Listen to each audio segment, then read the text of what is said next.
पिंजरा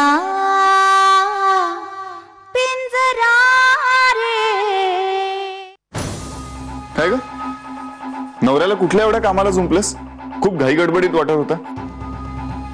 असेली, आणि आता तसंही घाई गडबड करून काय फायदा आहे? नारायणी, मला एक सांग, तू आनंदीला फोन केला असे का लपवतेस? नाही म्हणजे पैसे मागायला तू घरापर्यंत येऊ शकते, मग तिला फोन केला हे सांगायला का लाजतेस? वीर, मी तुला किती वेळा सांगितलं, मी आनंदीला फोन केलाच नव्हता.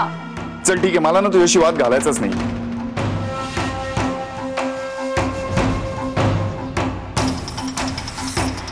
हे पैसे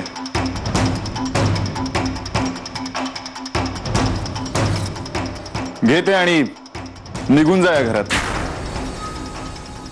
नारायणी, मी तुझ्यावर कधीच विश्वास ठेवू शकणार नाही. तुझ्यावर विश्वास ठेवायला मला 7 जन्म काय 700 जन्म घ्यावे लागतील. मला काय वाटतं, प्लीज, तुम्हाला जर हिच्याशी नम्रपणे वागायचं असेल ना तर खुशाल वागा. आई, हिला जेवायला वाढायचं असेल ना तर जेवायलाही वाढ, पण मानेवर बसायच्या तिला इकडनं हकलून द्या.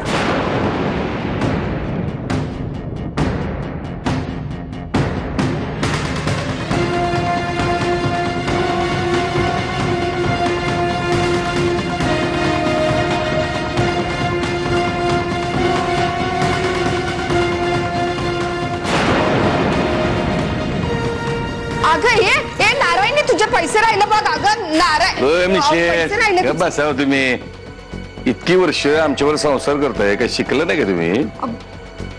वारस नसलेल्या लक्ष्मीचा स्वीकार करायला आता त्या नेहमी तयार असतो.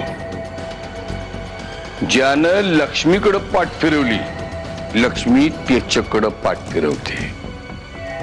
वातावरण किती तापलेलं असलं, गप्प बसायचं. तेरी बी चुप मेरी बी चुप. जा जेवणाचं बघा. आता एवढं साठीला आलात ना तरी पैशाचा मोह सुटा ना तुम्हाला. काय भानगड आहे, काय भानगड कळणं झालं. ईर चिडलेलं आहे, गजाचा चेहरा पडलेला आहे. ईर चिडलाय समजू शकतो, कारण ते फालतू नारायणी समोर होती. गजाचा चेहरा का पडलाय,